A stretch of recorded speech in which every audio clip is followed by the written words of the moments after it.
Dear Lord, we come to you today seeking your divine protection for our family.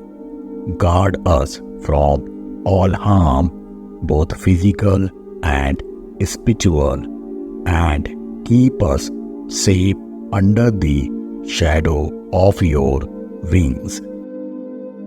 Heavenly Father, watch over my family day and night. Protect us from physical, emotional, and spiritual dangers and guide us in your ways.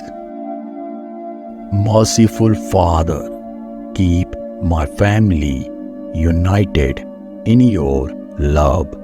May we stand firm together, supporting and encouraging one another in times of need. Gracious God, bless my family with good health and well-being. May we be strong and resilient, able to face any challenge that comes our way.